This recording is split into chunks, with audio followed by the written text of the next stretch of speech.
So, this week we're going to talk about stress, health, and coping. We have our learning objectives. I'll leave you to take a look at those on your own. Taking a look at our roadmap, we'll start out by talking about the nature of stress. We'll talk about how we respond to stress, some different types of stress, and how they relate to physical health. And we'll end by talking about reactions to illness. So I always like to start this unit with an exercise in meditation. So let's do this. I'm going to play the video and I want you to actually meditate before we begin. Hey there, and thanks for gifting yourself these next few minutes. It's important to remember that you're a priority, and allowing yourself even just a few short minutes of intentional reflection can really have a positive impact on the rest of your day. So let's use these next few minutes to come back to center and set an intention for the rest of your day. Move into a comfortable position, whether you're seated at your desk at work or laying on the couch at home, and gently close your eyes and shift all of your attention onto your breathing, taking slower, deeper breaths than you've taken all day so far. Taking a deep breath in through your nose and slowly letting it out through your mouth.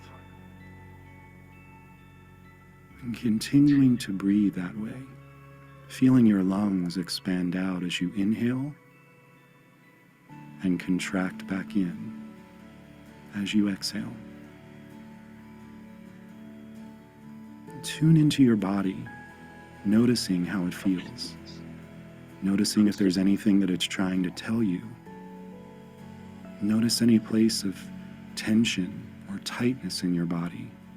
And give those areas permission to relax, sending love into those areas. Thank your body for taking such good care of you, and let it know that it's okay to rest and relax for these next few minutes.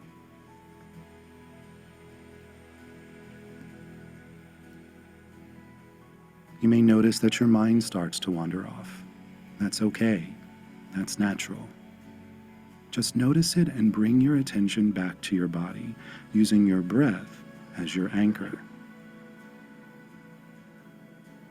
Try to picture one thing that's happened today that's made you smile, or made you thankful or appreciative. And just let that feeling fill you up for a moment. Breathe that feeling in from the top of your head to the tips of your toes. And allow yourself to smile if that feels natural. Now focus on something that you can do today, whether it's for yourself or for someone else, that will allow you to continue feeling this way. It could be something as small as deciding to go to bed early tonight, so that you have time to finally read that book that's been on your bedside table. Or the joy of getting dinner with a close friend. What's one little thing you can plan for your day to bring that intentional joy to it? Now just focus on that for a few minutes. Sit in that feeling of joy and peace.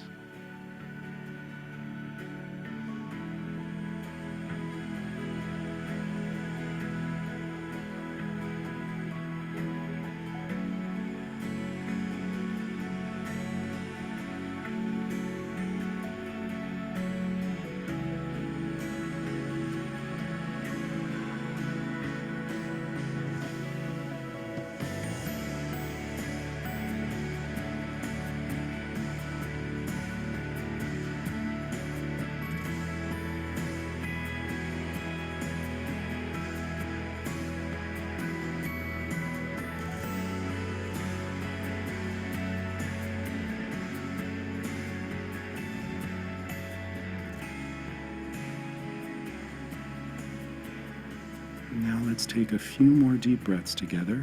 A deep breath in, feeling your lungs expand out as you inhale, and everything contract back in as you exhale. Again, an even deeper breath than the one before it, holding that breath for a beat, and exhaling everything out.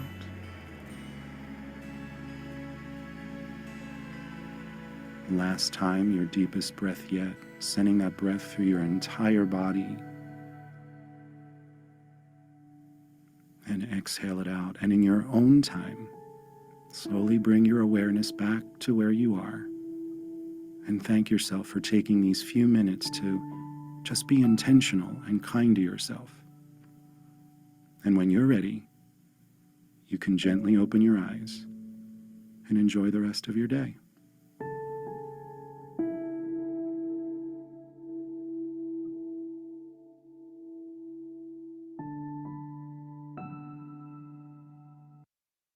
So how do you feel?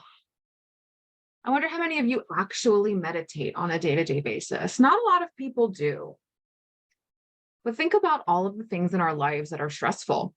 I bet if I were to ask, I would hear things like money, schoolwork, work, families, friends, partners, children.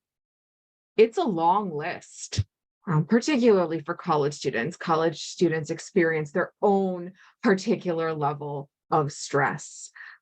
That's pretty normal. Doesn't necessarily make it feel a whole lot better. But I like to start out with this exercise to show you that there are ways to sort of ground yourself and work through that stress. Now, meditation doesn't work for everybody. There are plenty of people who this strategy isn't the best for them. And we'll talk a little bit later about some different coping mechanisms. But hopefully you engaged with the activity and are now feeling a little bit calmer or in a more comfortable and relaxed space as we move through these lectures. So our first topic is to think about the nature of stress. What is stress? Okay, we all know it, we all experience it, but let's think a little bit about what it is. And so since we're doing this online, I won't do this as a think, pair, share, but I'll challenge you to think about these questions. Take a minute, pause the video, think about them. What causes the most stress for you? Again, for many of you, I imagine it's things like money or schoolwork. What do you think about whether stress can cause physical illness? Okay. We'll discuss this as we move on as well.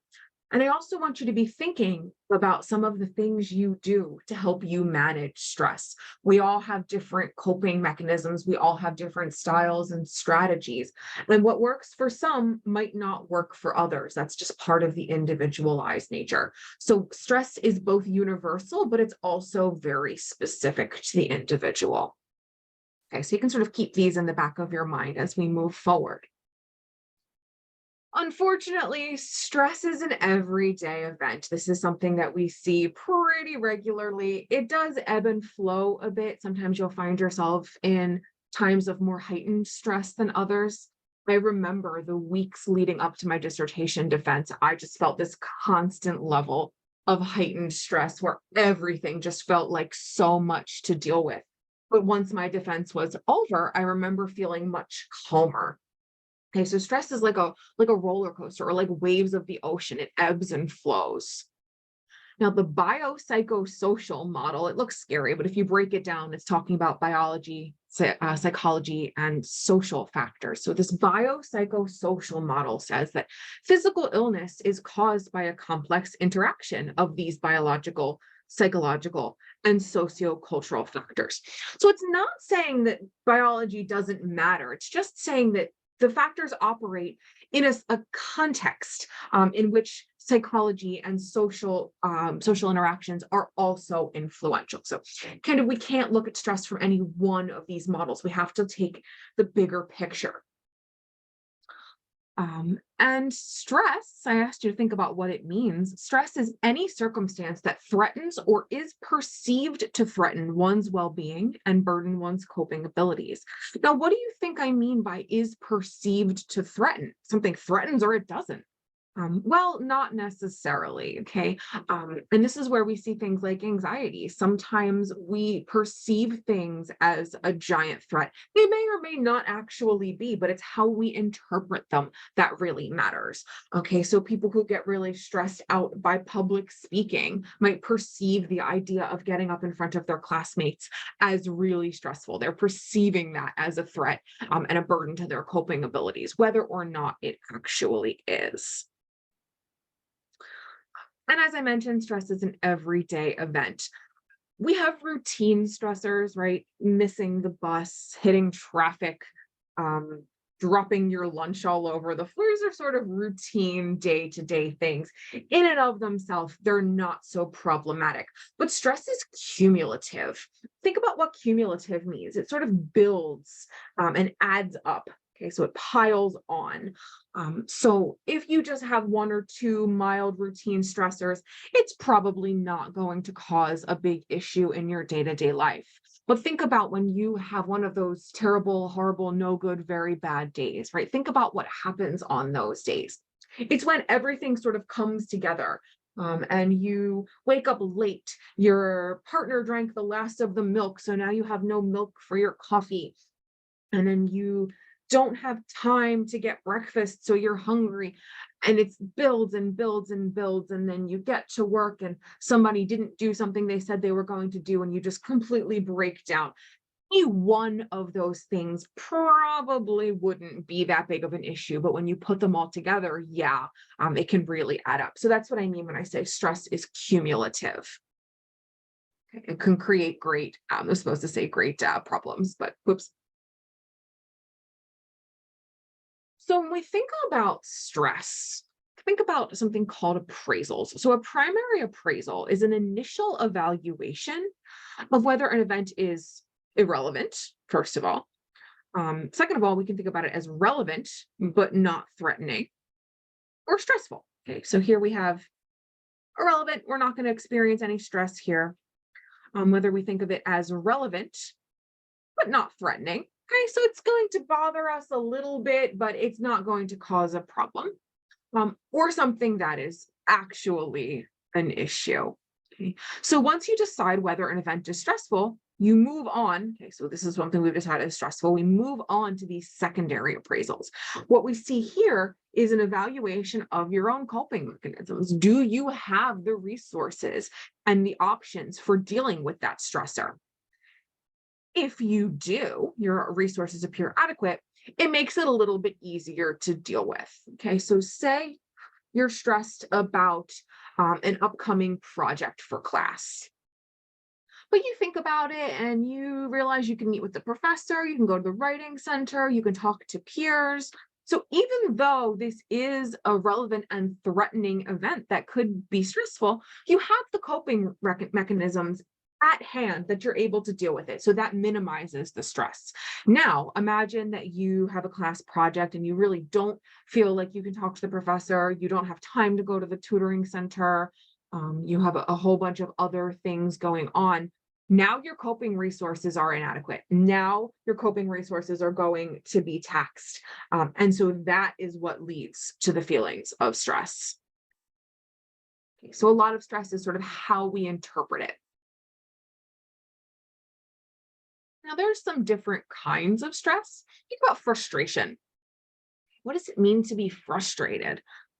We think of frustration as stress that we experience whenever the pursuit of some goal is blocked.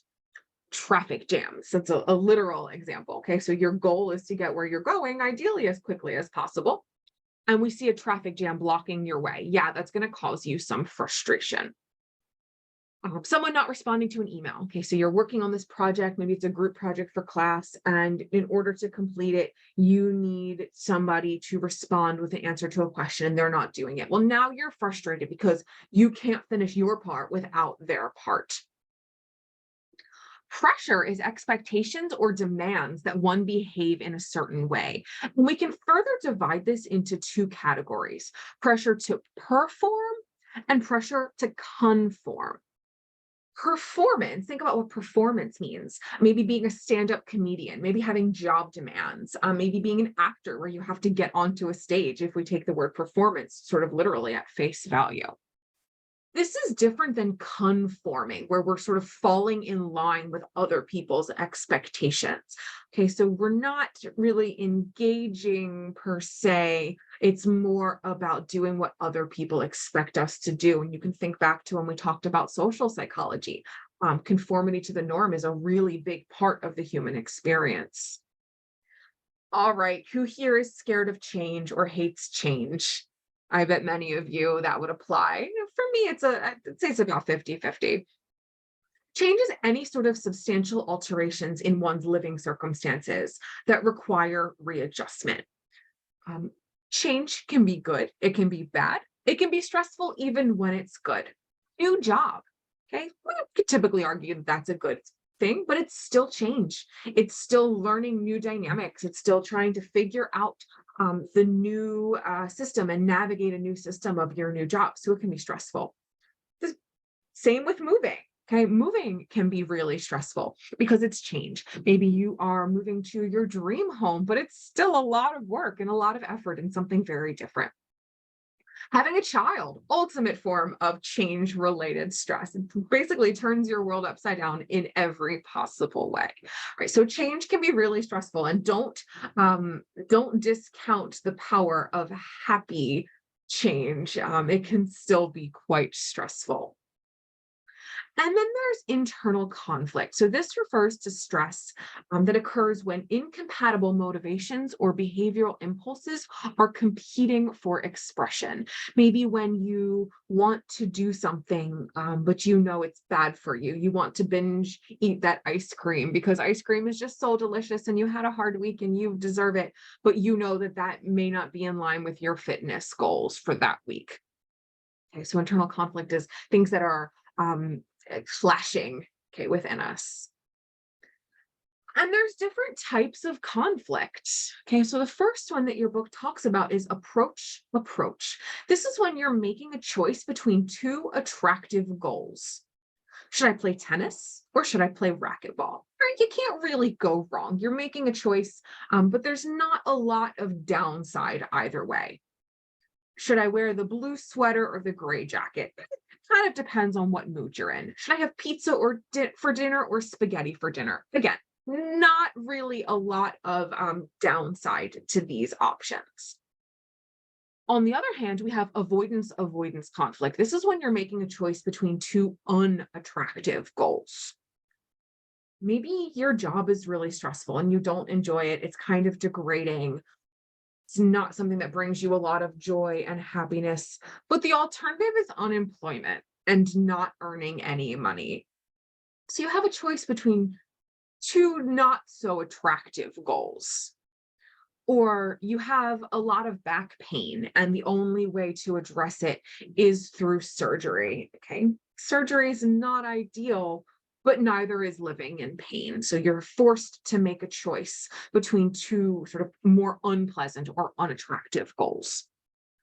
The final one is approach avoidance. This is where you're making a choice about whether to pursue a single goal that has both attractive and unattractive aspects. So you get offered your dream job, okay, this great new job, everything you wanted, great pay, great location, but it means having to move to a new city. So there's some really good things, but there's also some really bad things. Which one of these three kinds of conflict do you think is the least stressful? If you guessed approach, you would be correct. Okay, because there's really not much of a downside. However, approach conflicts over important issues can have their own share of trouble.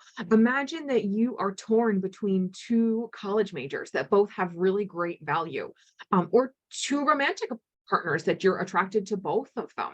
Okay, these are an example of an approach conflict that can still cause some stress.